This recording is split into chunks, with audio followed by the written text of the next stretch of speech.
इस वक्त की बड़ी दस्तक बिहार से है। बिहार में लालू प्रसाद यादव की पार्टी की तरफ से उम्मीदवारों का ऐलान कर दिया गया है, जिसमें लालू प्रसाद यादव की दोनों बेटियां मीसा भारती और रोहिणी आचार्य को टिकट दिया गया है। रोहिणी आचार्य सारण से, मीसा भारती पाटलिपुत्र से आरजेडी के टिकट पर लड़ेंगी। रोहिणी आचार्य लालू परिवार की चौथी संतान है जो सियासत में अब आ रही हैं। उनका नाम चर्चा में तब आया जब उन्होंने अपने बीमार पिता को अपनी किडनी दी।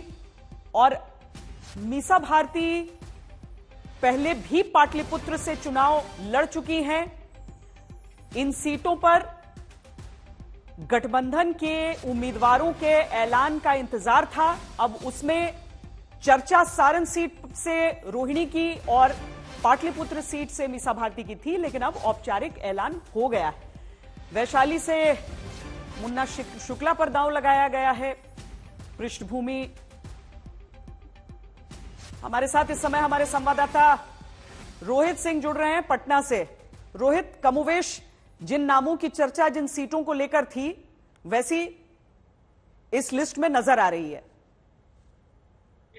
बिल्कुल श्वेता, देखिए पिछले कुछ दिनों से जो चर्चा चल रही थी नामों की और जिस तरीके से प्रचार प्रसार चल रहा था उस मुताबिक ही जो है वो लिस्ट जारी की गई है। और देखिए रोहिणी आचार्य का नाम नया जरूर है लिस्ट के लिए अगर कहा जाए, लेकिन वो पिछले 10 दिनों से लगातार प्रचार प्रसार सारण में कर रही हैं। और उन्होंने सोनपुर में जाके अपने माता पिता के साथ पूजा अर्चना भी की थी पिछले सप्ताह, और उसके बाद सारण में अपने लोकसभा क्षेत्र में उन्होंने प्रचार प्रसार भी शुरू किया था। यानी कि ये बिल्कुल एक तरीके से घोषणा हो चुकी थी, कन्फर्म ही था कि रोहिणी आचार्य जो है वो चुनावी डेब्यू करने जाएंगी और राजनीति में जो है वो उतरने वाली हैं। और मीसा भारती लालू की जो सबसे बड़ी बेटी है वो तीसरी बार पाटलिपुत्रा से चुनाव लड़ने जा रही है। हालांकि 2 बार उन्हें वहां से रामकृपाल यादव ने हरा दिया है, लेकिन तीसरी बार भी पाटलिपुत्रा से मैदान में उतरने वाली है। उसके अलावा बहुत सारे विधायक भी हैं श्वेता, जिनको जो है एमपी का चुनाव इस बार लड़ाया जा रहा है। जितना मैं देख पा रहा हूँ 4-5 विधायकों का नाम है इसमें, जिन्हें अब सांसद के ये जो चुनाव है उसमें उतारा जा रहा है। लेकिन सबसे बड़ी खबर यह है कि लालू परिवार में अब छठी सदस्य की जो है